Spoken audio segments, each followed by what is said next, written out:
is our museum historian curator. He has a PhD in diplomatic and military history from the University of Maryland, where his research centered on U.S. scientific and technological intelligence, nuclear intelligence, in the Second World War and early Cold War. His master's, which is also from the University of Maryland, focused on the relationship between the United States and the Soviet Union. And he's taught extensively at the middle school, high school, and university level. He teaches a lot of kids that come to the museum as well. He's a veteran of the United States Army. He served in the Balkans, where he worked closely with both civilian and military intelligence agencies in several capacities. He is the host and creative director of Spycast, our very heavily downloaded podcast series. And he's also the author of the book that one of my colleagues says is his better book. I mean, it's just terrible. Nuking the Moon, terrific book. And he is also the coach of the Mudcats, that little league team over there. So please note, Vince is the International Spy Museum historian curator. The person interviewing him tonight, Dr. Alexis Albion, is the museum's curator historian. Okay, so Alexis was our first historian at the International Spy Museum, and she is the lead on all the exhibitions, the lead curator on all the exhibitions here in the new museum. She has been assistant to the president of the World Bank Group, where one of her main areas of focus was working on the Bank Group's activities in fragile states. She has served as strategist in the Office of the Coordinator for Counterterrorism at the U.S. State Department, where she was responsible for providing support to the coordinator on all aspects of U.S. counterterrorism strategy. These are very difficult words for me to say. Alexis was director for policy for the 9/11 Public Discourse Project, and that was a private follow-on project to the 9/11 Commission. And she served as a professional staff member on the 9/11 Commission. She has an AB from Princeton University and an MA and PhD from Harvard University in international history. She's our first historian, Vince is our fourth, Mark Stout is our third. We're missing one of our historians tonight. But we have a pretty full house of very intelligent and brilliant people. They are going to engage in a conversation. You are going to turn off your cell phones, right? And then when it's your turn to ask questions, which I know you're going to have lots of, we'd ask if you would go one by one to the microphone in the center of the room, because we're filming this for posterity, and we don't want you to block folks in the back. So without further ado, Dr. Albion, Dr. Houghton, go for it. Maggie. You get to play with the funky mics. Thank you very much, Amanda. It's a great pleasure to be here today with Vince. This is fun. We talk a lot about all kinds of things, but never on stage in front of other people, so I don't know how this is going to go. Yes. But anyway, today we're here to celebrate Vince's second book in just a handful of months, and today it's The Nuclear Spies. Some people say it's the less fun book. I don't know. You'll be the judge of that. Way to advertise it for me. Thanks. But it's The Nuclear Spies, America's atomic intelligence operation against Hitler and Stalin. Now, when a lot of people say nuclear spies, they think of Soviets stealing nuclear secrets. And of course, what Vince's book is about is actually American spies, spying on nuclear secrets, and specifically the Germans and the Soviets during World War II and right after World War II. The first sentence in the book, I think, is great. It's the storyline is well known, but not necessarily well understood. So I thought I'd hand it over to Vince. Tell us a little bit about the storyline, what you mean by that? Yeah. What is not understood and that you are making us understand? And the conventional wisdom is that the Germans got nowhere near building an atomic bomb during World War II, and we knew this, and it wasn't a big deal. We weren't too concerned about it. And then the Soviets came along, and we had pretty good intelligence against them, but they surprised us because they stole the secret of the atomic bomb. Those dastardly Soviets with their spies like Julius and Ethel Rosenberg and Klaus Fuchs and all the spies that stole all the information from us. So it wasn't an American failure. It was a failure of American counterintelligence, not a failure of American intelligence. And you can find this in dozens and dozens and dozens of books. There are dozens of books written about the American intelligence about the German atomic bomb program in World War II, and arguably hundreds of books about what the Americans were trying to do to figure out what the Soviets were up to in the early Cold War. And whenever you're looking for a doctoral dissertation, that's what this was at one point, you try to find a niche, something that hasn't been done before. You have to. That's what a dissertation is. And to my amazement, everyone had treated them separately. And by everyone, I mean like some of the kings of the business, like Richard Rhodes, right? The guy who wrote The Making of the Atomic Bomb, the most important book historically for nuclear history. He wrote a book about that thick called The Making of the Atomic Bomb, and he wrote a book about that thick called Dark Sun. One was about the World War II bomb project. One was about the Soviet project.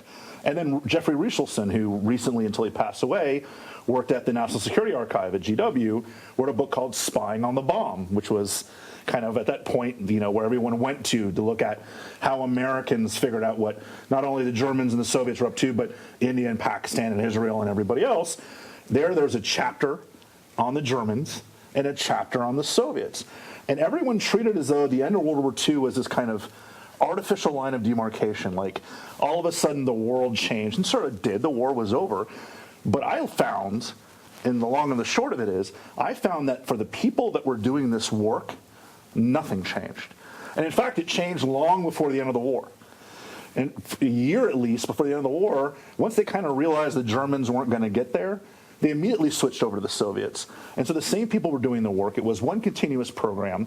It was stupid, and I say this maybe a little nicer in the book, of historians to try to separate the two. And lucky for me, they did, because it gave me a really interesting into trying to write about this in a very unique way. So this is, as you said, this was your dissertation, your PhD dissertation. You've turned it into a book. But, this book is about a certain type of intelligence, as you call it, scientific intelligence. I think a lot of people may not be that familiar with what that means. I know, I have to say, I wasn't really. And, I put a slide up here, which is kind of, the letter that sort of started everything off. Some people might have heard about this. Would you like to explain what this is? And it kind of starts off the whole field of scientific intelligence, right? Yeah, so this is a letter that was signed by Albert Einstein, written to Franklin Roosevelt. It wasn't written by Einstein, written by the other guy in this picture, Leo Szilard. How many of you have heard the name Leo Szilard? Only a couple of you. Well, that was true for Franklin Roosevelt as well. So Szilard wasn't going to write a letter to Roosevelt and expect it to be read. He was going to turn to his old buddy, Albert Einstein. How many of you heard of Albert Einstein? Okay, exactly. So Einstein gets a lot of credit for starting the American fear about the atomic bomb because his name is on this letter. The long and the short of it is this begins our attraction to worrying about, in this case, the German atomic bomb. But scientific intelligence is something that's very misunderstood. Still to this day, there's a lot of arguments about where is the kind of transitionary point between scientific and technological intelligence. And I try to simplify it. I say if there's something you can look at, it's technological intelligence. If you can count tanks, it's technological intelligence. If we're having a conversation about how good the armor is on the new Armada tank, that's technological intelligence. If we can test it in the real world, we're probably talking about technological intelligence. If we're talking about how good your scientists are, or how good your science curriculum is in middle school, because in 10 years, those are going to be your PhD students. If we're talking about how much money is going into laboratory work at your universities or at your institutes, that's scientific intelligence. Now, that sounds a lot harder, and it is. Right? It's a lot harder than looking at an overhead reconnaissance photo and going, yep, there's 20 tanks there. There's supposed to be 20 tanks there. Some of them are T-72s, some of them are T-80s, and that's technological intelligence, or actually geospatial, whatever. Scientific, on the other hand, is you got to get somebody inside the laboratories. You got to get people inside the schools, inside the curriculum. And that can't be all that easy, and it's not. And you don't just have to get somebody inside. You got to get somebody with some knowledge of science, right? How many of you have a science degree in here? Anybody? All right. What's your background? What field of science? Force genetics. Okay. If I said I'm going to send you into a nuclear physics lab and I want you to pull out the most important document, yeah, she's laughing, right? Because science is not just science. There's physics and chemistry and botany and biology and all this other stuff. So if you sent me in there, I'd have a decent shot at it. But if you sent me into a bioweapons lab, I no idea. So you can't just have James Bond parachuting in there with a cocktail and a dumbly named blonde in his other arm. You need somebody who actually is a scientist. Well, that's really hard to combine those two elements into one. Back to Einstein. Right? So I don't answer questions you ask. I answer questions I want you to ask, Yes, I know Alexis. that. You know that by I know, this point. that's why I'm... So this is always pointed to as the beginning of the American atomic bomb program. Conventional wisdom, and if you read a couple of those dozen books about the building of the atomic bomb, even Richard Rhodes falls into this trap of saying the Einstein letter was the beginning of all of this. And as Alexis likes to point out, because this is a really great stat, do you remember how much money was appropriated after FDR read this letter? $600. $600. That's all this letter did, was to get $600 appropriated for studying this uranium business. So this doesn't start anything. Now, the scientists, on the other hand, are screaming their bloody heads off. Like, holy hell, this is a real problem. If we don't do something about it now, we're in deep, deep trouble. Because what Einstein and Szilard and others are warning about was the fact that in Germany the year before, a group under a guy named Otto Hahn, who's going to be in another slide coming up. I can do it right now. Do it right now. The guy on the right, Otto Hahn, and his team had discovered how to artificially split a uranium atom. And to get really beyond the physics, you split an atom, energy is released. And if you split a lot of atoms, a lot of energy is released, and then you get a mushroom cloud and Hiroshima's gone. That's your science, right? So when Otto Hahn discovers this, the whole world figures out the implications of it. Within minutes of hearing this, people at the University of Chicago, Enrico Fermi, people at the University of California, Robert Oppenheimer, are already sketching designs of bombs on the chalkboard. So everyone understood this from the very beginning. Now, to talk about dissemination of intelligence as like the trick. How do you actually get the policymakers to pay attention? Well, that letter was an attempt to do this. And $600 later, we can see that they didn't necessarily succeed at first. Now, that number does go up. Yes. In fact, if I remember, it goes up to about 300,000. Which isn't bad in not that many years, money, right? But, right. Yeah, only about 5 years later. So if it wasn't Einstein that did it or something set off some alarm bells, right? Well, again, it was the scientists that started yelling at the top of their lungs. And a lot of it was the inability to convince the man on the left of the picture, Werner Heisenberg, to stay in the United States before the war started. So in 1939, Heisenberg, who had basically been the PhD advisor for half of the Manhattan Project later on, and if not the advisor for them, the other half he was friends with. So the Oppenheimers of the world, the Enrico Fermis, they looked at Heisenberg as a peer in Fermi's case and a superior in Oppenheimer's case. Heisenberg had won the Nobel Prize. He was well known for the Heisenberg uncertainty principle, which still today people talk about. That's actually not what wins him the Nobel Prize. It was something else, right? So this guy was a full professor working under Einstein at 26 years old. He was somebody that basically created quantum mechanics as we know it today. Anyway, everyone knew that he would be the one, if he went back to Germany, who would be running the German atomic bomb program. And he decided before the war in 1939 to take a tour through the United States, meeting up with all his old buddies, all the people who had left Nazi Germany in Eastern Europe because of Hitler. And everywhere he went, he was offered a job. Einstein offered him a job at Princeton. He was offered a job at Berkeley by Oppenheimer, University of Chicago by Fermi, offered a job at University of Michigan by Sam Goudsmit, which is the letter that I actually have out there on display if you want to look at it. And every single place he went, he said no. And it wasn't just that he said no, it's why he said no. He said, I am a German at heart. If my country calls, I have to go and serve. So there's no question that Oppenheimer was going to go back and was going to help the German war machine. And why else would you want Oppenheimer than to build an atomic bomb? So at that point, the Americans panic. And the British aren't far behind, right? They're realizing how problematic this could be. And we don't start the Manhattan Project until really 1943. So the real fear at this point is they've got a 3-year head start on us. Right. Because the assumption was they would start right away. Because why would they wait? Right? It was Otto Hahn. It was a team of Germans. It was obvious to everyone what this could be. So if the atomic bomb's going to take 3 or 4 years to build, the Germans might already have one at this point. What I thought was interesting, it's not just the Germans, right? Because obviously the war starts in 1939. Germany starts invading other countries where they also have some great scientific minds. Yeah. And two of the characters you mentioned in your book are from France, actually. Yeah, well, that's the real worry also with the Americans is that the Germans have great scientists. The Germans have a tradition and a history of great science. They have physical infrastructure in basically the second best university system in the world after ours. And they've conquered all the stuff they were missing. Right. So they're missing some scientific apparatus called the cyclotron and other things. Well, they captured a couple of them. They were missing the ability to produce heavy water, which was considered an important moderator. Well, they captured a plant in Norway. They were missing a real good supply of uranium.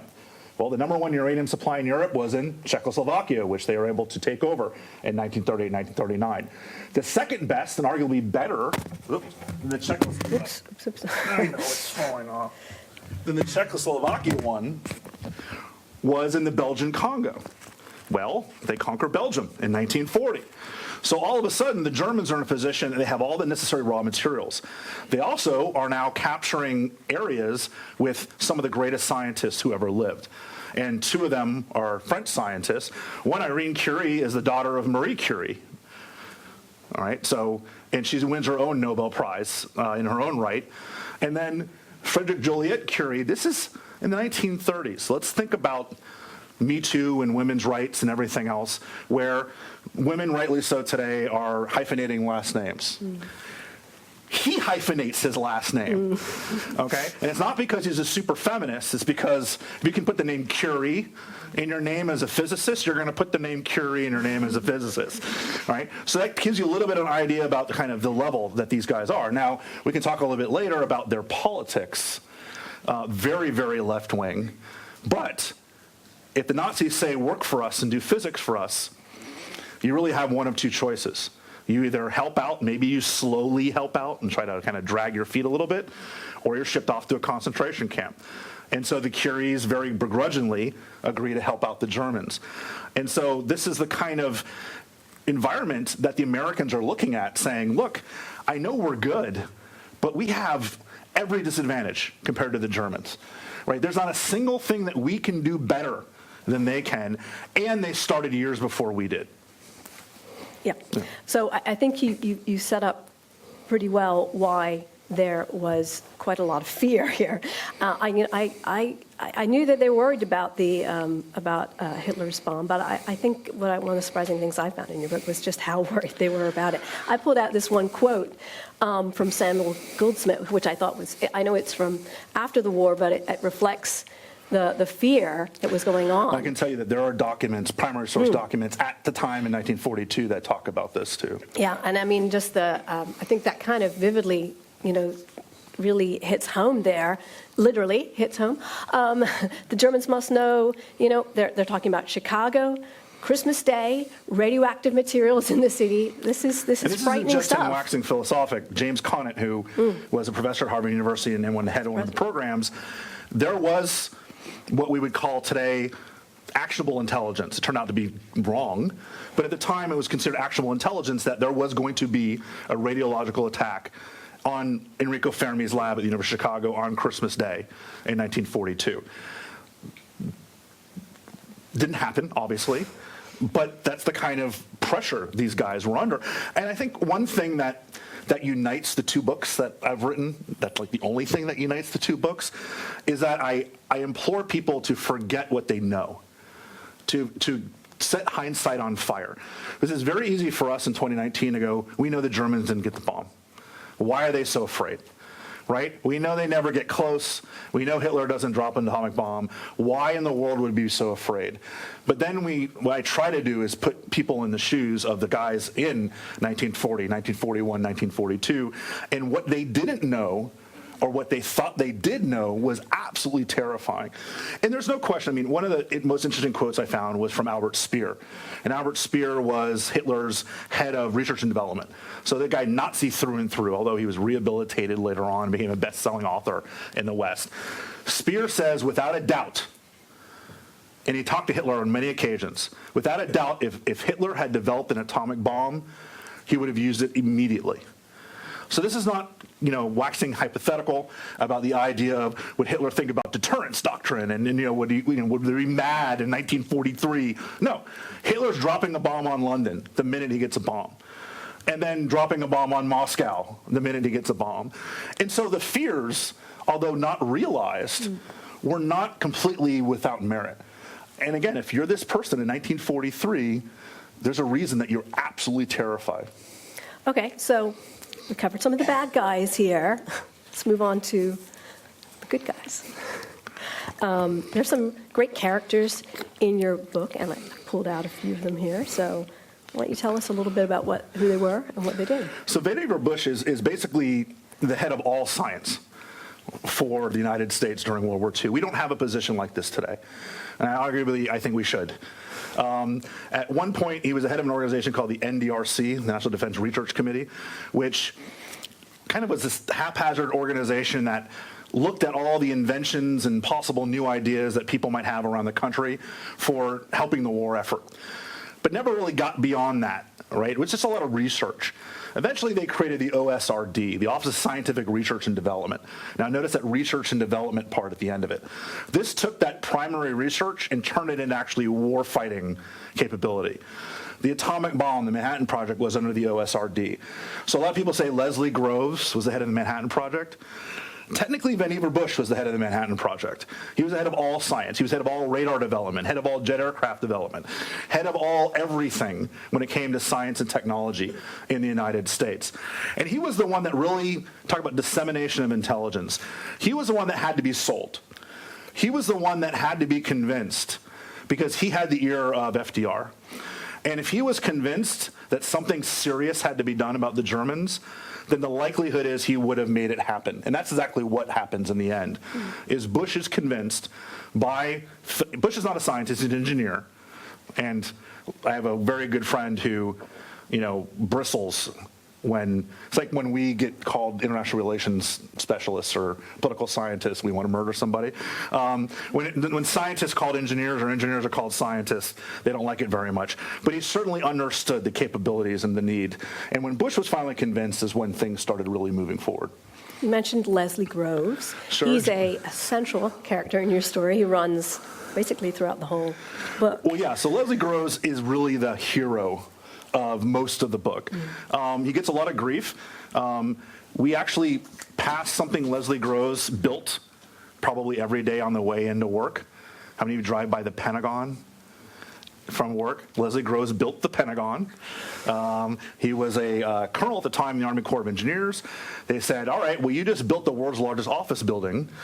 Let's put you in charge of the world's largest research program ever conceived. And he became the military head of the Manhattan Project.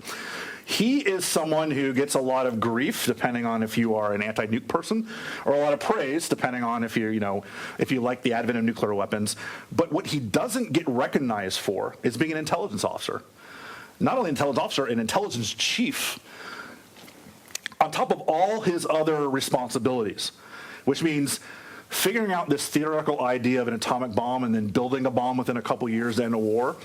He was also asked by General George Marshall, the chief of staff of the United States Army, the guy running the war in Washington, to be in charge of all atomic intelligence during the war. Like, he didn't have enough to do at that point. And Groves agrees, basically on one condition. And this is wonderful. This is wartime expediency at its best. His condition was, I'm in charge of everything and I make all the decisions. Basically, we centralize everything under my command.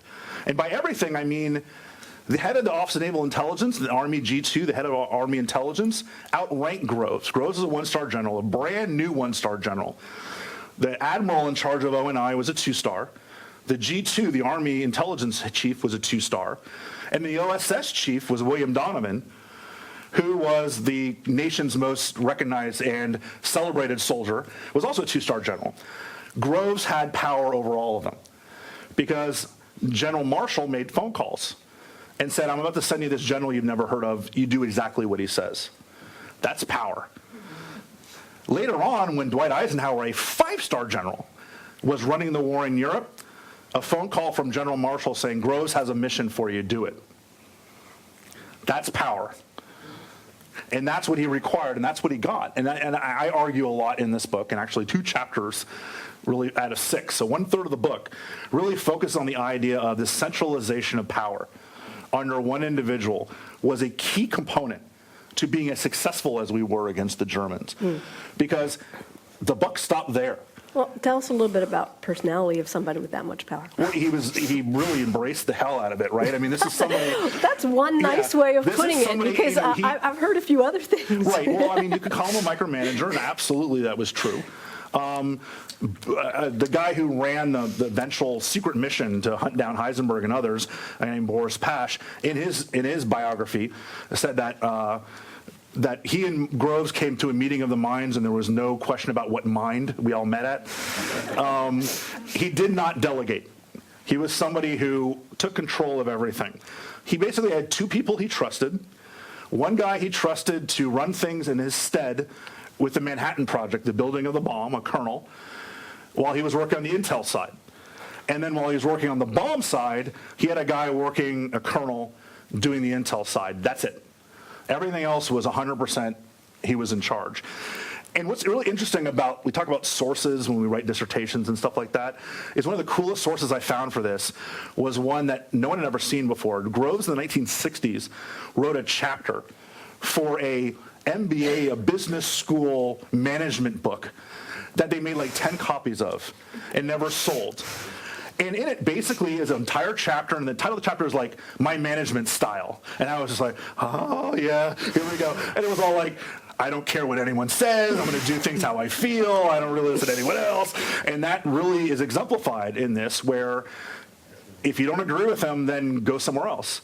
And if anything was going to slow down the process, slow down the schedule, you better let them know within 24 hours. I don't care if you are the lowest level of the Manhattan Project, he needs to know about it. And he ran the intelligence apparatus the exact same way, where everything went through him. Now, that's to my opinion, a fast way to get in an early grave, because his stress level and his blood pressure must have been through the roof. But it meant that everyone was working on the same page. It meant that when OSS sent an operative in to do recon or to go talk to Werner Heisenberg or do anything else, Groves was hearing about it every step of the way. That when we eventually get to the point where a mission finds the mother lode of documents about the German atomic bomb program and sees that they're actually way behind everybody else, Groves finds out about it before anyone else does. And so he can direct traffic. He can kind of make this work and figure this out. And then when things get stalled, he picks up the phone and he makes a phone call.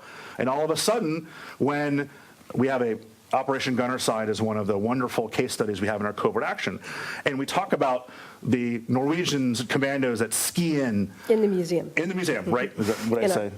In the museum. Oh, I'm sorry. In the museum, Norwegian commandos that ski into this heavy water plant in Norway, and they climb through the air ducts and they blow up these huge tanks of heavy water.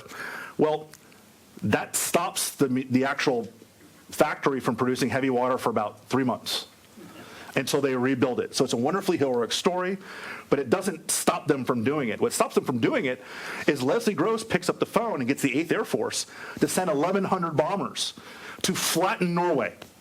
you couldn't just bomb the actual factory because the Germans would know what you were doing then, right? So they bombed the factory and 6 other cities. And that was a 1-star general, a newly promoted 1-star general, picking up the phone and saying, stop the war, I've got a mission that we need to do. That to me shows that eventually the government got it, that how dangerous Hitler with a bomb would actually be. So you mentioned the mission. Yeah. And it's kind of the central story, devote a whole chapter to it, right, of this effort to actually hunt down, Yep. there is the whole sauce mission, hunt down and find some of these scientists and definitively figure out, right, or provide evidence of whether or not the Nazis were developing the bomb. Yep. It's a great story. I love the fact that they had a code name for the intelligence, right, on the specific topic that they were getting in the mission. It was Azula. Where does that come from? It was, so the Pentagon, up until recently when it's like Operation Iraqi Freedom, code names were chosen at random.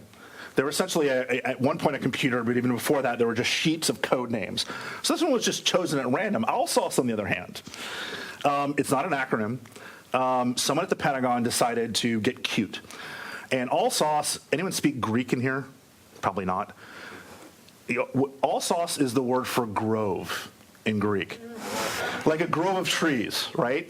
A grove of like fig trees. And so Leslie Groves heard this and said, are you kidding me? And the guy was like, well, no one's going to know this. It's like an homage to you, General. And he's like, you can't name it after me, right? I mean, people are going to know what it is. At that point, though, he couldn't change it because by changing it would actually cause more attention to be drawn to it. So it continued to be the ALSOS mission. A lot of people said, oh, it's an acronym. It's not. It's just a weird name. ALSOS was very similar, if you've seen the movie Monuments Men or something, where you have a group of counterintelligence corps army guys mixed in with scientists, and they're basically right on the heels of the American advance into Europe, starting in Italy in 1943 and then moving into France in 1944. Now, on the heels is actually not all that correct. Sometimes they're actually ahead of the military advance. Every so often they'd find themselves in no man's land going, well, where's the front? Well, it's back that way. Like, oh, good. There's a wonderful anecdote that Boris Pash, who's the head of this, tells. In fact, Huh? there you go. Oh, yeah, there he is, Boris Pash, tells about the fall of France the other way around, like the actual liberation of France. So he was trying to get into Paris as fast as he possibly could because he had to capture who we already looked at, Frederick and Irene Curie, mainly because they were as communist gets. When I say card-carrying communists, I'm not exaggerating. They membership cards in the Communist Party. So we knew that if, for whatever reason, we were unable to get to them fast and find out what they knew and what they were working on and make sure they weren't able to kind of start passing information where it shouldn't go, that was problematic. So Pash had to get into Paris very, very quickly. So his story is that he drove up to the lines where the French had basically been waiting on the outskirts of Paris under General Leclerc. General Leclerc was the top French general who was given the right by Eisenhower to liberate Paris for the French. And Leclerc was dilly-dallying, and Pash was like, let's go, let's go, let's go.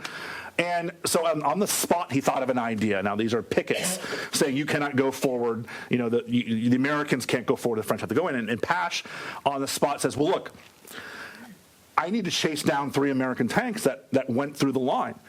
Like, they got lost, and they're going to get to Paris before you guys are.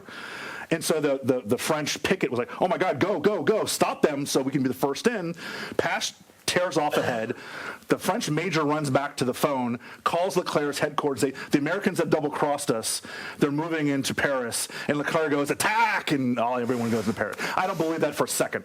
There's no way that actually happened. Now, what I do know for a fact is the first 3 vehicles into Paris were 2 French tanks and an American Jeep carrying Boris Pash and 3 scientists, taking sniper fire, taking mortar fire as they zoomed ahead to capture Frederick and Irene Curie. Capture is the wrong word, to secure. They weren't an enemy, but they wanted to make sure they got their hands on it. That is documented. So if you see videos of the fall of France, We know the recapture, the liberation of France, and the French tanks are rolling in. If you see a little American Jeep in the background zooming around, that's what they're doing. There are times at the end of the war where entire SS divisions try to surrender to a bunch of, like, 8 American counterintelligence guys because they're so far ahead of American lines that the assumption is that there's a whole, like, core behind them. These are guys that just didn't care because the mission was so important. The mission was paramount. We got to get to these German scientists. First, we got to get to them to make sure that they're not building a bomb. But at a certain point, we got to get to them so the Soviets don't get these scientists. And that's where this transition takes place about the end of 1944. Well, before we get there, okay, all right. There's a great character that's part of the Alsace mission, which some people may have heard of, and this is where Mo Berg comes into the story. Well, that's the thing, is that we're the end of 1944, this is where Berg's famous moment with Werner Heisenberg comes into play. Anyone seen the movie The Catcher Was a Spy with Paul Rudd? Good. I'm glad very few of you had. If you have, just pretend it doesn't exist. It's really bad. Well, it's entertaining, perhaps. Historically, it's garbage. Alsace captures a town in either eastern France or western Germany, depending on what side you come from, called Strasbourg. Strasbourg is in a region called Alsace-Lorraine. Alsace-Lorraine has been passed back and forth for about 3 centuries between the French and the Germans. So most people would say Strasbourg is French. Some would say it's, anyway. Capture this town, and that's where they find all the documents. The mother lode saying the Germans really gave up on building an atomic bomb back in 1942 when we started doing ours. And the fact that they hadn't even come close to building a self-sustaining atomic reactor. And we had done that in 1943 in Chicago. You can actually see a piece of it out in the lobby, piece of the Chicago pile. This was pretty much everything we needed to know. At this point, Groves was like, you know what? I think we've proven now that there is no German program. But around that same time, we heard through the scientific underground, which was this informal kind of game of telephone of scientists in Europe passing along intelligence back to the United States, that Heisenberg himself was going to give a lecture in Zurich, Switzerland in December of 1944. Switzerland, of course, is neutral. Scientists and others came to Zurich to do international exchanges and stuff like that. And so the OSS saw this as an opportunity to find out, first and foremost, is there going to be an atomic bomb on the German side? And if there is, we can take out the head of it and not worry about it after that. So Berg is sent in with a pistol in his pocket. He's got a pistol in his pocket with orders to go to Heisenberg's lecture. And if it sounds like Heisenberg and the Germans are about to build an atomic bomb, to basically stand up in the middle of the lecture and shoot Werner Heisenberg while he's talking about matrix mechanics. It's a suicide mission. Oh, it's an absolute suicide mission. Number one, Berg would have been either shot dead or spent the rest of his life in prison. Number two, the United States would have violated the neutrality of Switzerland, which has been neutral for hundreds and hundreds of years, right? This would have been a huge deal, but we were so afraid of the potential of a German bomb that we were willing to do it. And this was just like today. The OSS wasn't just making stuff up as they went along. FDR signed off on this program. And third, and this is where Groves really had a little bit of hesitation about this, is if you're all of a sudden shooting German nuclear scientists, that gives the Germans and everyone else the heads up that the Americans are about to have a bomb, right? Because if we're so worried about the Germans, then we're obviously working on ourselves. But what they don't do great in the movie, I'm glad most of you haven't seen it, is what Berg describes this program. So he's sitting in the audience, and on the way over, so on the flight from the United States, Berg is a baseball player, right? He's not a nuclear physicist. So he gets a bunch of books from the library and learns atomic physics on the way over on the plane. That's who Mo Berg was. And so he's sitting in the audience, and not only do you have like the who's who of European science who's still there, but the door opens on the left, stage left, like this door opens right here, and in walks all the top Nazi atomic scientists, and they all line up in the row in front of Mo Berg and all sit down. So Berg's sitting there, it's basically like Inglourious Basterds, right? So Berg is sitting there going, I can shoot Heisenberg and then just go boop, boop, boop, boop down the line and take out the entire Nazi scientific community. Obviously, that doesn't happen. Heisenberg talks about this really highfalutin matrix mechanics stuff during his speech.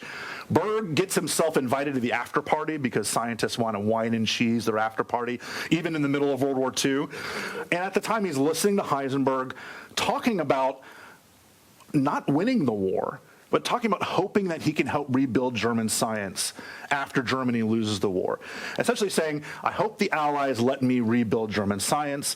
I hope I can get the money to rebuild the Kaiser Wilhelm Foundation. He's not saying, hey, the war is about to be over because of this thing we created.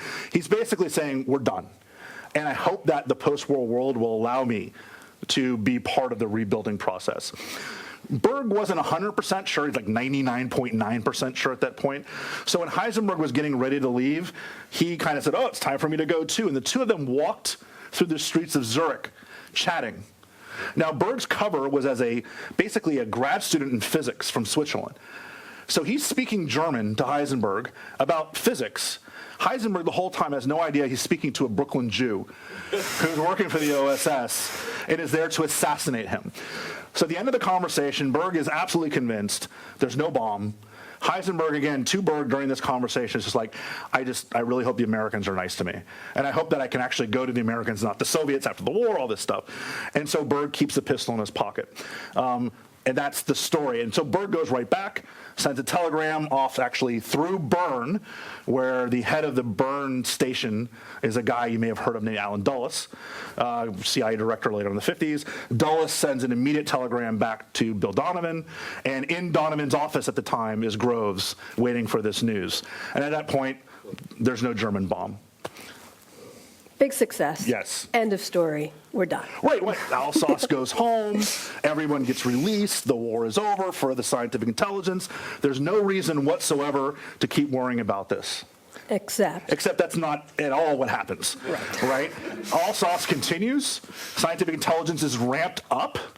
Actually, more money, more personnel are added. There's a personnel chart from November of 1944 that I found, and from January of 45, and they doubled the personnel after they knew the Germans didn't have a bomb. Right? Immediately, they said, okay, well, now we obviously have a new target. And in that case, it was the Soviets. And the one guy, remember I said there's a colonel who the only one that Groves trusted, a guy named John Lansdale. And Lansdale wrote a memoir that was never published. And I was able to find it. He was a lawyer for the American Anesthesiology Foundation. And their website had the unpublished memoir on it that you could read. And I'm probably the only one that's ever read it. But in his memoir, he said, you know what, to us, the Soviets were always the enemy, going back to the beginning of the war. And if you know anything about Boris Pash's background, this guy fought the Soviets in the Civil War. His real name is Boris Pashkovsky. His father was a Russian Orthodox priest, right? He fought with the White Army against the Bolsheviks in 1917. So it's not any surprise to me that immediately, the minute that we knew the Germans weren't building a bomb, we said, all right, new mission. Right. Instantaneously, new mission. So, no magical end of the war, no beginning of the Cold War, no new book, new mission. Did such a great job figuring out that the Nazis weren't building a bomb. Clearly, they put exactly all those skills to work again, put together a similar effort, right, against the new target. And that's the problem. And then what happens? 1949? Right, we knew exactly what was going to happen. Right. That's where you would hope it would go, and of course that's not where it went. Because politics got in the way, you could argue. Geopolitics, you could argue, got in the way. Alsace continues until the end of the war. We go and the Alsace mission goes and captures all the top German scientists. In fact, Werner Heisenberg is the last one they capture 3 days before VE Day. They finally get Heisenberg. He's basically been bouncing from place to place trying to avoid being captured by the Soviets, trying to stay ahead of the Soviets, and finally we get our hands on Heisenberg. We bring them all back to Britain. We put them all in this country estate called Farm Hall, and they all talk openly, not realizing that every inch of Farm Hall is bugged by the British, which is actually really interesting for us because we find out they talk completely openly about everything. So we find out when they quit and when they started and all this stuff, and we find out the fact that Heisenberg straight up says, you know what, if the Americans and the British don't give me enough money, the Soviets will. And so they all start talking about the fact that they're basically going to go to the highest bidder. They're going to go to whoever's going to help them rebuild science in Germany. And that was a reason for a lot of the Marshall Plan funding that went to science later on. That's an aside. But when the war ends, people like Groves, people like Bill Donovan, people like FDR at a certain point before the war ended said, this is such a successful program. This should be a permanent mission. ALSOS should be something we always do.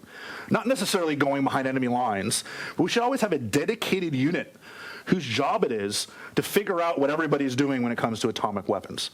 Maybe it's named something different. Maybe it, it has a different structure. We don't have one person in charge of everything. But we should have something in place whose job it is to do this. Of course, Truman doesn't care. Truman doesn't really know anything about what's going on. When the war ends, just like the rest of the Army, just like the rest of intelligence, ALSOS is completely disbanded along with OSS and the Army and everybody else because we don't need this anymore. The war's over. Right. I mean, I skipped ahead to, 1949, right. Yes. Right? This is what we end up with, which is the Soviets detonating their atomic weapon. And, of course, it is a big surprise, right?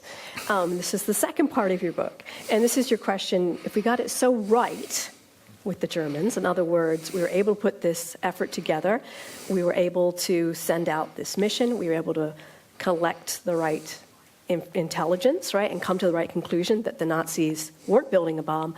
Why is it that right after the war, some of the same people involved. All the same people involved, yeah. There is such an intelligence failure. Well, it could be one of the reasons that all the same people are involved. Because the perception was the Germans walked on water. Right, we talked about this. The Germans are the greatest science in the world, the greatest industry in the world, and lo and behold, they don't come close to building a bomb.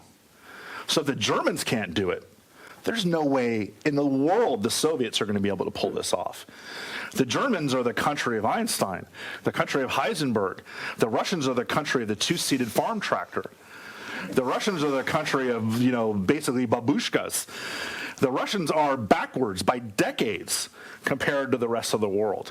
There's no way they can do this. Now, the United States pulls it off not because we're smarter than everybody, but because we throw more resources at it than anyone else does. We built 3 cities during World War II. Los Alamos, New Mexico is just a plain. It's nothing. There's a little old girls' boarding school on there before the U.S. Army Corps of Engineers gets there and builds a city. Hanford, Washington, Oak Ridge, Tennessee, massive infrastructure built from the ground up. We spent $2 billion in 1940 money on the Manhattan Project. That's hundreds and hundreds of billions of dollars today.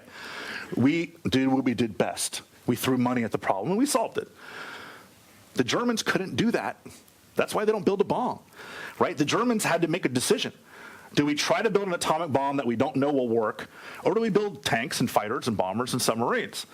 Well, the perception is the Soviets are even worse off than the Germans are scientifically, worse off the Germans are industrially, and worse off the Germans are economically. So there's no way. And you can look at some of the estimates. Leslie Groves. I've got one. There you go. Right, okay, so this is from 1948, and what's really interesting about this is the Office of Reports and Estimates, which is part of CIA, their job was to put out a 6-month, so a biannual estimate of how the Soviets were going to build their atomic bomb. They started actually in 1946, so this is a little bit later. In 46, they said, earliest possible date, 1951, most probable date, 1953. 6 months later, earliest probable date, possible date, 51, probable 53. 6 months later, earliest 51, probable 53. 6 months later, earliest 51, probable 53. Now, during that time period, there's all sorts of intelligence coming and going, and SIGINT and all this stuff happening, but none of it really surrounding nuclear intelligence. They have no idea. They're just making stuff up. To the point where 3 weeks after Joe 1 was detonated, the Soviets on August 29th, 1949, detonate their first atomic bomb. 3 weeks later, the Office of Reports and Estimates puts out an estimate that says the most probable date for a Soviet bomb is 1953, earliest date 1951. Now, oops, right now they didn't know, right? Because it took a little while for us to discover Joe 1 was detonated, but they're so far off that they're estimating a bomb 4 years ahead of time that it was already gone off. So that's how little we knew and how bad we were at this. So why? Why were we so bad when we were so good beforehand? And that's really kind of the question I started with here. Well, it's not just your question. Right. There was certainly concern about that at the time as well. Yeah. And there are quite a few investigations going back and Well, there's saying, one massive one. What right? went wrong? Well, What went wrong? There's one huge one. One of my favorite ones is that actually we were absolutely right. Yes. We just got the starting date wrong. Right. It's like, well, we were right that it was actually going to be 8 years that they were going to develop the bomb, but they actually started in 1941 and not 1945. So we were right. And I'm like, well, wait, but that means you're wrong about when they started. So you're right about one thing, but wrong about something else. And so, like Congress does so well, once the horses are down the street in another country, they decided to have a full-scale investigation about why we messed this up so badly. So there's a joint congressional committee, members of the House and the Senate came together. Everyone and their mother was called before to testify. It's a 190-page transcript. It's fascinating. And they start this off with some very prominent scientists and the director of the CIA, and they're kind of saying, well, look, we got to figure out what's behind this. Like, why did they beat us? And very jokingly, the director of the CIA goes, Hoyt Vandenberg at the time goes, well, it could just be because they have good scientists. And everyone kind of laughs and chuckles. No, really, why did they do this? And they just dismiss it. And then they bring up multiple different excuses, including that they had started before we thought they did. But really, they hunker down to one big one, and that they stole the bomb. There you go. Right? This is the story. The story that is urban legend, in my opinion, the story that has permeated the conversation about this was that we did not get the estimate right because we didn't know how badly we had been infiltrated, that they stole the secret of the atomic bomb. Well, before you go on about that, I think a lot of us know about the nuclear spies, and we now know that they were spies, right? Sure. Maybe not all of them up there, but anyway, we know that we certainly had spies in the United States, and they were stealing nuclear secrets, and they were handing them over the Soviets. Right. So explain to us why they weren't responsible for this. What were they stealing? Well, we have 5 hours to explain this. Nope, you got about, I don't know. About 30 seconds. 10 minutes? No. So the key is this, and this is where my argument comes into play. And look, people yell at me all the time about this, and I will go to the grave because I think I'm right. And people that know me well will laugh because that's who I am. Yes, there were people who had infiltrated the Manhattan Project. Klaus Fuchs is definitely one of them. Ted Hall, the guy who never got prosecuted, was one of them that gave the Soviets very important information. There was actually a GRU agent who infiltrated the Manhattan Project on purpose and sent information back to Lavrenti Beria, the head of NKVD, that got to Stalin. But Glenn Seaborg, who kind of is my spirit animal in many respects, he's a scientist, a chemist, who discovered plutonium. And actually, there's an element called Seaborgium named after him, and he was a Nobel Prize winner and the first head of the Atomic Energy Commission. Has a quote, a very famous quote that says, "The only secret of the atomic bomb was whether or not it would go off." And Hiroshima and Nagasaki took care of that secret for us. This is basic science, right? This is just basic science. This is something that was understood the minute people heard about artificial fission in 1938. This was something that the reason Otto Hahn discovers this is because it was theorized already. This was something going back into the 30s. Going back, Leo Szilard, the Einstein litter guy, actually patents or tries to an artificial chain reaction in the mid-1930s. One of the books that I have as one of my artifacts is H.G. Wells of, the Time Machine and all that stuff. Wrote about atomic bombs in 1914. They really didn't know how they'd work, but understood some of the basic concepts behind it. So it's not like they're building quantum computing, right? It's not like they're building something that's so far wacky out there. This is known science. And so the idea that Soviet scientists and Russian science is good. They invent the periodic table, for God's sake. They invent a lot of very important things. They have scientists that are some of the best in the world. The idea that they can't figure this out on their own, that they need us to steal stuff to figure it out, was preposterous to American scientists. And American scientists were screaming this from the rafters. They're like, please, for the love of God, do not underestimate Soviet scientists. They're really good.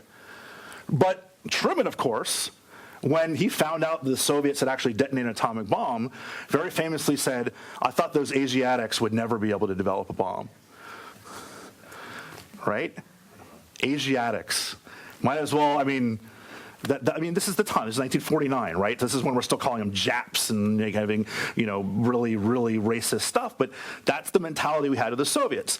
Herbert York, who was part of the kind of the Manhattan Project generation, but also the second generation that later on would go on to be very prominent scientists, always told this story as a joke, but how we perceived Soviet science is York was called in front of the Pentagon, the brass at the Pentagon, and they asked him, okay, we're really worried about the Soviets miniaturizing an atomic bomb and fitting it inside a suitcase and then kind of like walking it into Washington on a plane or New York or somewhere else.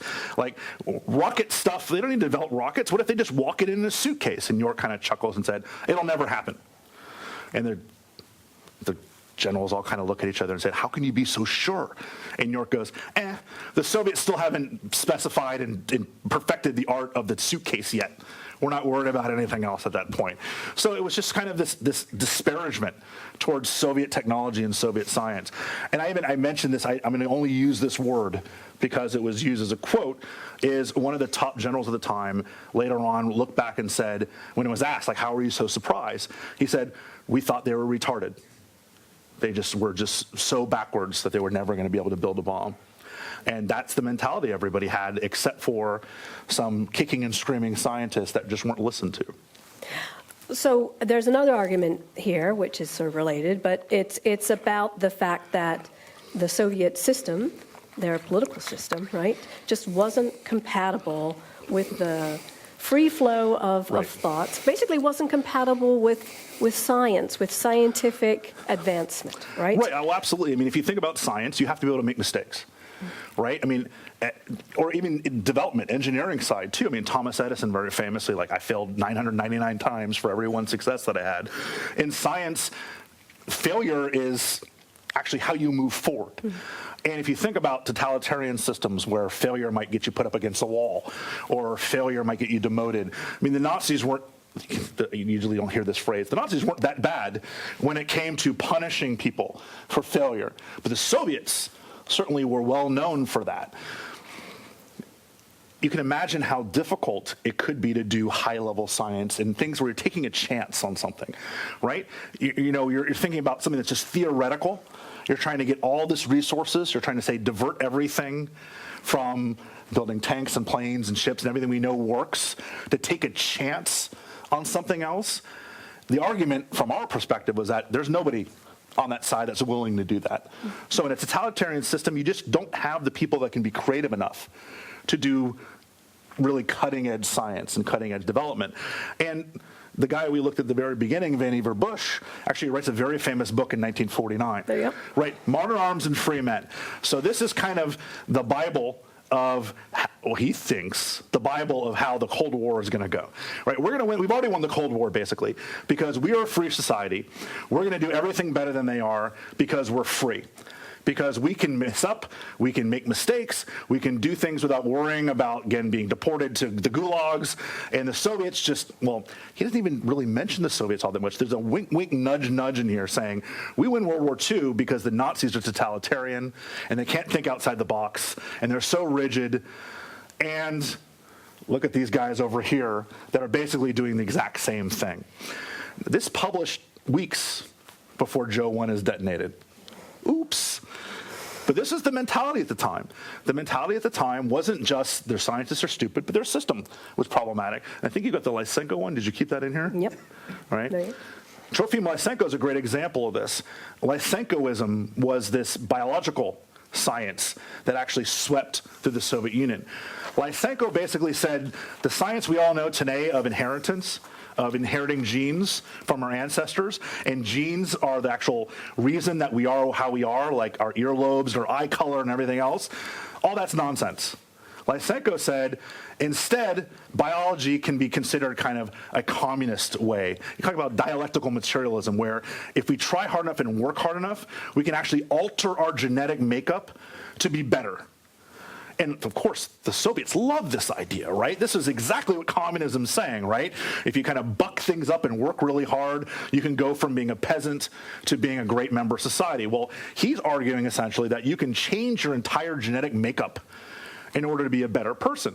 And so Stalin made a decree that forget that old genetic crap, right? Mendel, forget him, right? Forget everything you learned in middle school. This is real science. So if you're not teaching Lysenkoism in Soviet high schools and Soviet colleges, then you can get sent to the Gulag. Actually, people were killed for teaching Mendel-based genetics.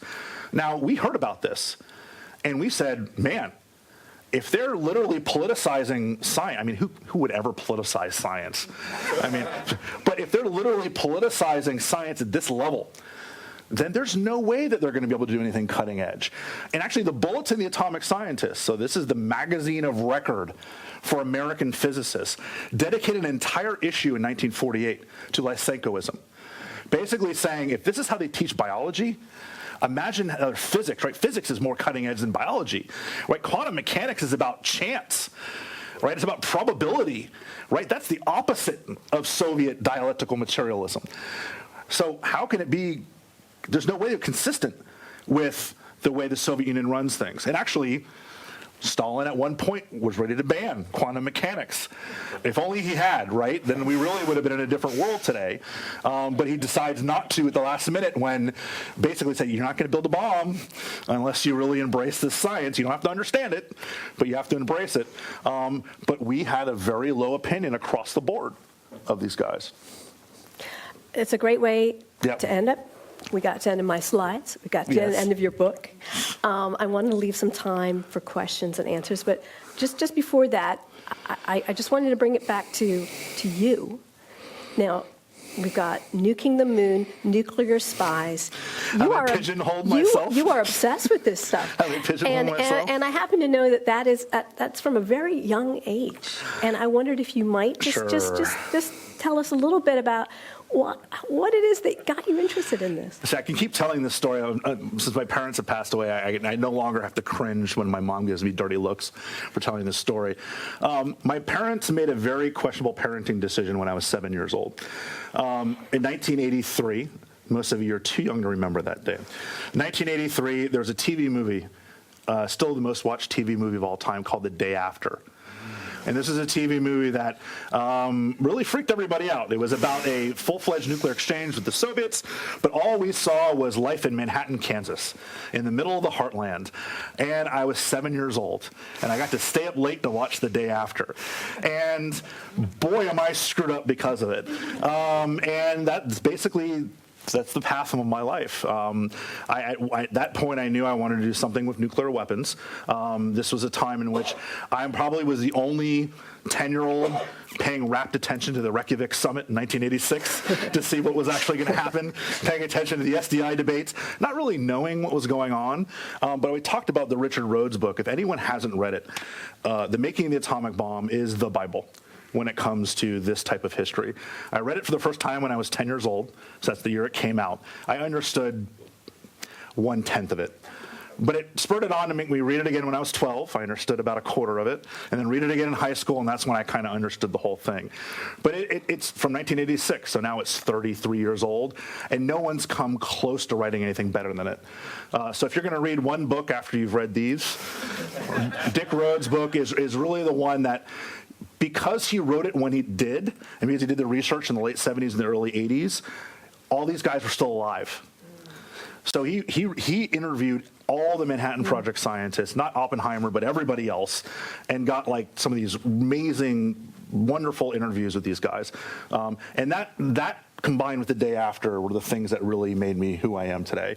The intelligence side comes later on in the Balkans. And that's where I'm like, hey, I can combine these two things and look at nuclear intelligence, which is stupid because it's like the hardest thing in the world to research. Intelligence history is hard enough, as we know. Yes, we've talked about and this. then you bring in history of nuclear weapons, which has its own little fun clearance issues. And the two hardest things, let's bring them together and see what happens. That's what I did, and that's where this book comes from. Great. I'd like to open it up to anybody who has a question for go to the mic. Vince. Yeah, just, you can kind of walk over to the mic. Well, who should we put it on? The front, put on the book cover, man. Well, there you go. Uh-oh. Hello, Mark. Hello. How are you? This is historian number 3. Number 3. There Hold we on, go. 1 and 4. microphone?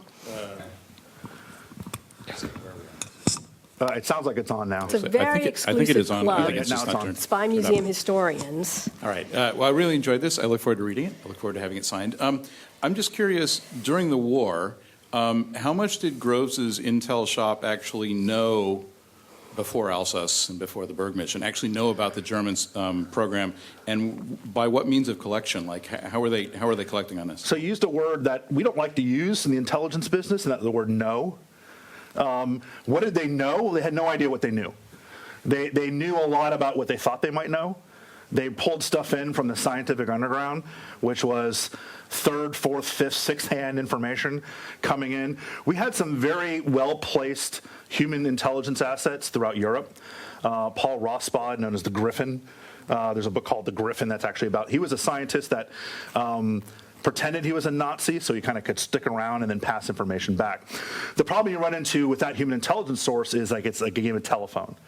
And all of a sudden, it's a advanced quantum mechanics game of telephone, where you're trying to pass along information from scientist to scientist to spook to scientist, eventually back to someone that knows about high-level scientific things that are all theory anyway. So a lot of times information gets back that's just gobbledygook. We also were able to bring in information from people Heisenberg talked to, the most famous of which is Niels Bohr. So Niels Bohr was Heisenberg's mentor, the famous Danish scientist who came up with the concept of the model of the atom.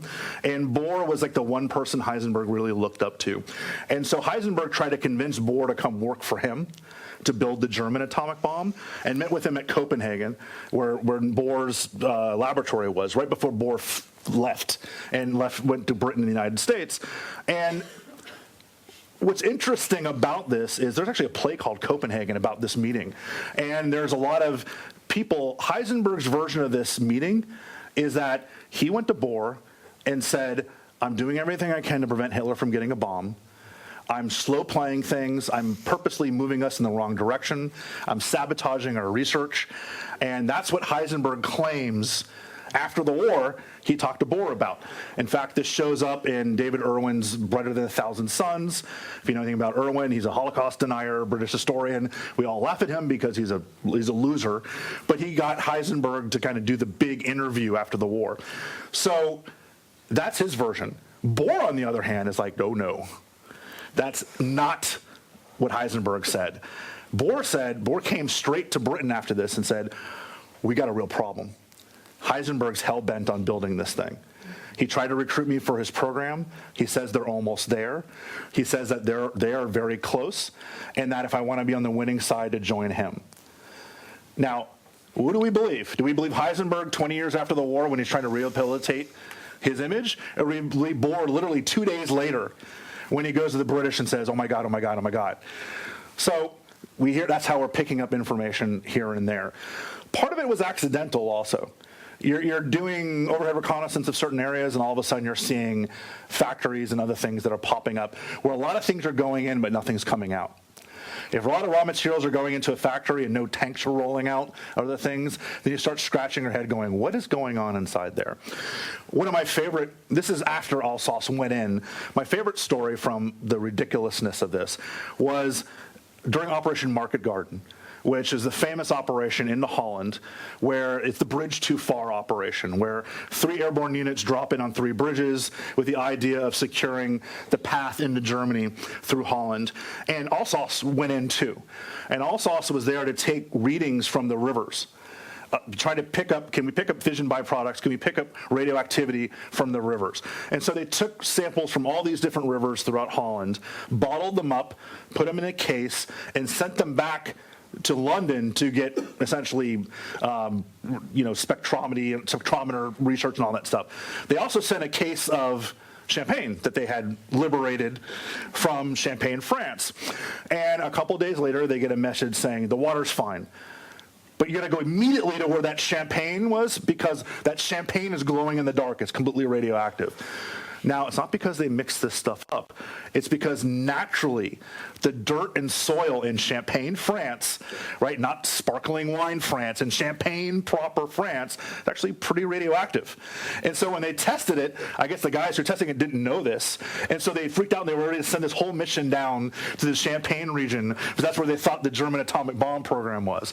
So there's little bits and pieces, I know it's a long answer to a short question, of information coming in, but none of it was giving them the complete picture. Because it's hard, you're proving a negative. Right. Right? I mean, I think that's what's interesting about it. Yeah. I mean, I'm interested in the British case. So the British were certainly had an active program to try and look into this as well, right? But they gave up. Well, the British were finding nothing. Right. So they did what might be the sensible thing to do, which is say, well, I guess there's nothing going on. Well, and they gave that intelligence, that lack of intelligence to the Americans. That's an Anglophile way of looking at things. I mean, what's interesting is the Americans were like, clearly, the British aren't looking in the right places. Well, sure. There was a lot of pushback, and there's pushback. And my favorite one about this is the Enigma example that you give, Right. which is funny. Yeah, no, I mean, it's basically, we, the Allies, have broken the Enigma machine, and there's nothing coming through over Enigma about German atomic bomb, and you'd think that's where they'd be talking about this stuff. Well, we mirror image this completely, saying that, of course, they're maintaining radio silence. It's the most secret thing in the world. And actually, my favorite thing is actually when all of a sudden there are journal articles coming out about nuclear physics coming from the German side, and Groves thinks this is a deception campaign. Right. They're trying to mess with our heads by releasing things we would never release here in the United States. And so they're trying to make us think that they're not really working on the bomb by releasing these articles that they're not. And so it gets to the point, well, but to answer your question, the British had two handicaps. One is they didn't have the resources to do it, right? We are in a position where Groves said, look, I've got the money to do this. The British are about 99% sure there's no bomb. We need to be 100% sure. And because we have the resources, we're going to go ahead and do it. And the other reason the British give up is because it becomes clear in the very beginning that although they had been doing this a lot longer than we had, not only intelligence, but also spying on the German bomb program, that Groves was not going to be the junior partner in this. Groves walked in and said, either you're going to share everything you have with me and get some stuff in return, or you're getting nothing from us. Yes, well, and so, this is the usual. Right, very, very American, very Groves. And so the British said, all right, well, then you do it. And they got to the point where it's, you're in charge. And well, I think, this absence of evidence right. is an interesting thing, and of course is always the problem in studying intelligence, right? And the intelligence picture that, they were looking for something and they weren't finding it, so that could mean either they're covering it up really well. So, for example, if the British aren't picking this up in the Enigma transcripts, well, clearly the Germans must have something because they're covering it up. They're right? not talking about them not doing it. But I think one of the interesting things, and this is where the contrast with the Soviet case comes in, is I think Groves actually says, well, maybe the Germans aren't doing this in the same way that we are. Maybe they aren't going about their research in the same way that we are. So in other words, maybe we're just looking in the wrong places, in the wrong direction, right. looking for the wrong things. He was actually cognizant of the fact that maybe we were mirror imaging the Germans. Right. Maybe we were assuming that they were going to do it exactly the way we are, so we're looking for similar things. Right. And this really shows how much we respected the Germans. And it shows how in the Soviet case, they're absolutely sure that the Soviets would do it exactly the way that we did it. Right, because if they're not copying us, there's no way. There's no other way to do it. Right, and we did it this way, and they can't possibly throw as much resources and so on, so right. Clearly they're not doing anything. Well, Groves even said, maybe somebody in Germany figured out how to do it in their kitchen sink, right? That's how much, he was being somewhat facetious, but that gives you an idea. Here we go. Do you want to introduce yourself, or you want to keep everyone in suspense? My name is Mike Mirapol. I'm one of the people on the screen up in, or downstairs. Upstairs. But I'm interested in a lot of this history, particularly the history of science. And you mentioned that some of the scientists got it right. Mm-hmm. And I've certainly seen a quote from Harold Urey in 1945, which gave the Soviets 4 years. So he hit it right on the nose. But what I remember from the 1970s, and I'm trying to remember if the historian was Greg Herkin, who said that really the basis of Groves' thought that the Soviets would take forever was because they didn't have access to enough raw materials. and that, in fact, what happened is when the Soviet coup occurred in Czechoslovakia in 1948, all of a sudden they had access to enough raw materials, and that permitted them. So I wonder if you accept that analysis. And it wasn't even the coup that, you're right, and that's half true, but it's not that it's half wrong, it's that there's another element to it as well. Raw materials and industrial knowledge. So Groves understood that it wasn't magic to building an atomic bomb, that it was just science, and that the Soviets would probably be able to figure out the science. But Groves, more than anyone else, understood how hard it was to physically build the atomic bomb, how hard it was to separate uranium, how to refine uranium, how hard it was. Again, he built 3 cities to do it. And how to get all these raw materials. Now, what Groves didn't understand was that uranium was everywhere. That if we dig straight down from this museum, well, if we dig below the food court and we dig below Panda Express and into the dirt, and we pull out a piece of dirt and rock, there's probably some uranium, trace elements of that. It's all over the world. Now, how good is it? Not great, right? But uranium is everywhere. And Groves didn't really understand this concept. So he thought, unless they're controlling the Belgian Congo, unless they're controlling Czechoslovakia, unless they have these very, very, really rich loads of uranium, it'd be very hard for them. Now, it's harder, but it's not impossible. That was one element. So raw materials was one key element. The other was industrial know-how. And there's actually a wonderful document that most people have ignored that I found really enlightening, was that Groves had a meeting with all the top industrialists from DuPont and Dow and Westinghouse, and all the people who had helped to build the Manhattan Project, build the gaseous diffusion plant, and build the centrifuges, and build all the ways that we created plutonium, and said, okay, let's talk about the Soviets. And this is right after the war, because he's already thinking about this. What is their situation? Because they all, under Lend-Lease, they had all gone over to the Soviet Union and helped them set up factories to build tanks and stuff. And to a man, and they're all men, to a man, everyone said, it's going to take them decades. Because they destroy all their machines. They have no capability of building things that will do really fine machining. The atomic bomb, as simple as it was in 1945, had tens of thousands of parts. Some of them very, very little. And so the idea was that they just don't have they're very good at brute force, right? They're very good at building things that can knock down walls, but not very good at building things that take precision.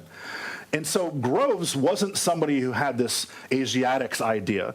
Groves is somebody that just understood as an engineer that it was hard, and that we did it because we had all the resources in the world. And this is the key. Groves basically said, unless the Soviets basically stop doing everything else and dedicate their entire economy to building an atomic bomb, it's going to take 25 years. Now, he might not have been wrong, because what do the Soviets do? They stop doing everything else, and they dedicate their entire economy to building an atomic bomb. So, is he wrong? Yeah, but he kind of said it as an aside, and it turned out that's exactly what happened. Does that make sense? Yep. Is David Priest moving to the microphone? What's going on? Not as fun as you sorry. Your greatest fear. I know that a lot of this history is hard because you don't have direct orders being written out and handed to Groves, and Groves handing out direct orders, right? A lot of this is oral transmission, so it's hard for you to do this research. So you end up relying on oral histories and other things, I'm guessing. Sure. But that also leaves a lot of unknowns. And I'm wondering, having gone through all this research, thought about it for many years, finally writing the book, what are the biggest question marks you still have about what was happening during this period regarding what America knew about the Soviet program and vice versa? Well, I mean, that's the key. It's what we knew about the Soviet program that is the real unknown at this point. The most secret of the secrets during this time period, until we really developed satellites, is signals intelligence. And there's not a lot that I knew we were trying to infiltrate them with signals intelligence throughout the entirety of the 4 years, and even before that. So we know about Venona, which was the breaking the diplomatic cables, but we were going after their military communications at the same time. And what would become the NSA certainly was targeting the conversations that are taking place. Now, there is some evidence of some early SIGINT from this time period of essentially them talking about certain facilities and talking about certain, we knew what scientists perhaps were working on this, but I am really interested in knowing what kind of high-level SIGINT that we got from this time period. I also would like to know if we had anybody on the inside, which I'm almost certain the answer is no. But that might be something we may never know because of sources and methods and everything else. The Russians today would not be very nice to the family of somebody that possibly worked on the inside. It's clear we didn't know much because we bumbled this. And we were not ready for this atomic bomb to go off. And you might say, well, 1951, that's only 2 years after they did it. Blind guess. It's a blind guess, right? And that's why I tried to emphasize the idea is it just never changed. It was just 51 sounds good, 53 sounds good. It took us this long, let's double it. That's how long it's going to take them. That's literally how they came up with those numbers. It wasn't that they had good evidence or good intelligence. It was, let's just make it up as we went along. And to me, I'm not sure there's a lot of things that are missing. Now, you're right about the fact that very little of this is written down. In fact, the entire book is founded on an order that I can't prove existed. Because George Marshall told Leslie Groves to lead the American intelligence effort against the Germans and didn't write it down. Groves didn't write it down. It's never been written down. All we know is that Groves came back from that meeting and told John Lansdale, his number 2, he's like, we got a new job to do.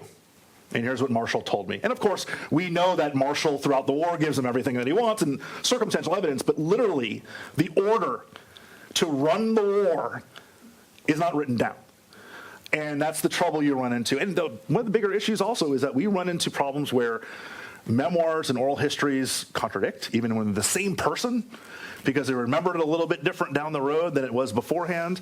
We have memoirs and oral histories from the Germans that are now, I would say, completely unreliable, because most of them are trying to rehabilitate their image and things like that too.